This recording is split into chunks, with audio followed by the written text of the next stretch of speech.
DragonCon. We're back in the loft of the Marriott here in the atrium. We have Gigi Edgely. Gigi, welcome back. You are, this is like what, your 16th, 17th time at this point? 100%.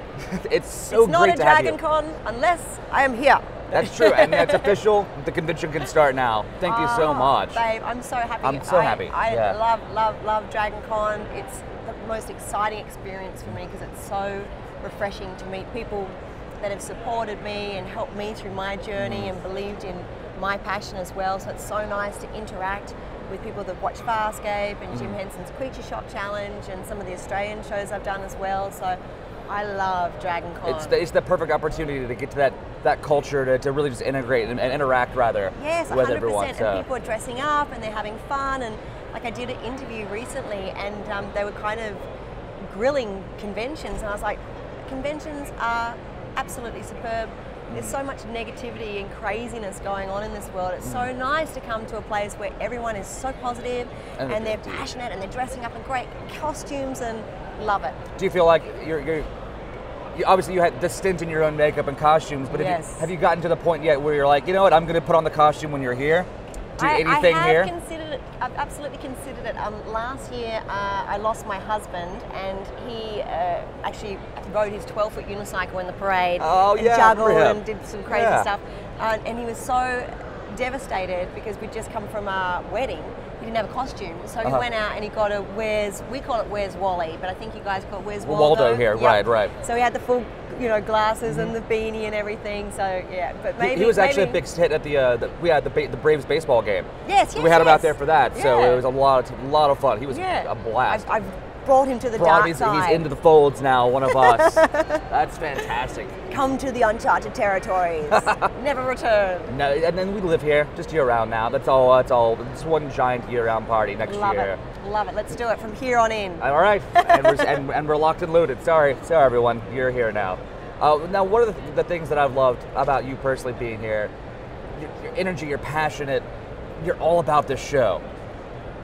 I can't help but wonder, like, when you're out and about doing other shows, it's just like, do you still maintain that level because of the fans? Or is it the environment? Like, what about it? What about it is these environments that really energizes you? I just love, I've got the best job in the world, like dressing up and playing make-believe and telling people stories and getting paid for it. It's just such an awesome career. So it's, anything to do with, what I've also been doing on the side now is I've been writing comic books and I've been recording music. I've heard, I started my own production company called Little Empire Productions because at all these conventions, people come up and they are so giving and so loving and so fantastic that I wanted to give something more from my heart back to the people that have supported me. So I've written a comic book series called Blue Shift.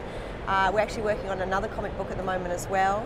And I've just been devising this show that I've been speaking to Henson's and Sci-Fi about as well, and they seem pretty keen on it. So there's a lot of exciting, a lot of plotting there, a lot of things, a lot of cooking there, which is really cool. Magical productions in the works. Pretty soon, then hopefully we'll have you back, being able to like seriously just get that stuff out there, and then we can just here it is, and then have it. Well, it's so cool. Let's do that. Because recently I was in Australia and I was working there, and I got this crazy email from someone saying, "Oh, someone wants you to host something for Sci-Fi," and in my mind, because I do lots of conventions because I love them, I thought, oh, it must be for a convention. Right, well, the convention shows, yeah. And so then I contacted the person, and she's like, oh yeah, Brian Henson and the Sci-Fi Channel really want you to come over and host, Jim Henson's Creature Shop Challenge. I'm like, what? Hold on. What is that?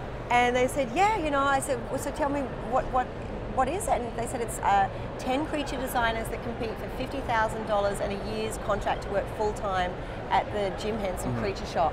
And I was like, yes, sign me up, I'm totally there. And it was so bizarre because I was actually doing Armageddon, a convention in New Zealand, like the day after. I said, look, I'm going to New Zealand for this convention. I'm going to be checking emails, but probably not my phone, blah, blah. But she said, it's fine, we'll send you an email if we need you. So by the time I got into New Zealand, there was like 10 emails from my agent in Australia, from the one in the US, and from the Hensons, from everyone going, we need you to put down an audition. And I was like, oh, how am I going to do that? This is weird, yeah. And they're like, don't tell anyone you're auditioning for it though, because it's all, confidential. Right. So I'm in like a massive sci-fi convention in New Zealand. I'm like, how am I going to find a camera, get someone to read the lines off with me? So anyway, so that night, the amazing press crew down there helped me line up a crew to shoot it and stuff.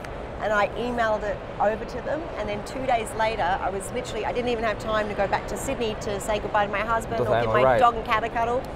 Flew me over and literally straight onto the lot to film. And there you were for weeks, just knocking it out, and it seemed like so much fun. Because like me, as someone who's in the puppeteering community as well, it was like one of those fantastic shows that just was so innovative, and never felt like, you know, reality shows get bogged down with like made up drama. Yeah. It just seemed like, you know, you guys had such a fantastic time being there and being part of that element. And you got to see some amazing things in the film. You know? Unbelievable. And like I'd be reading the script, you know, and going, how on earth are they going to pull this off? There's no way.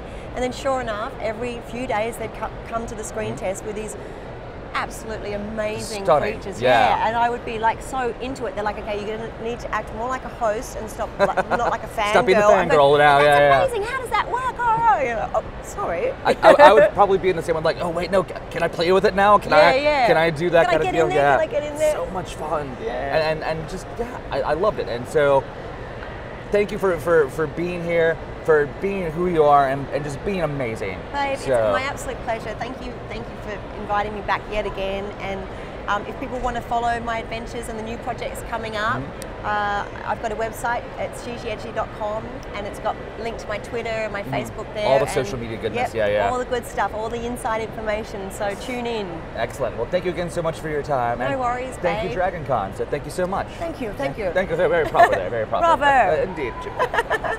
Excellent.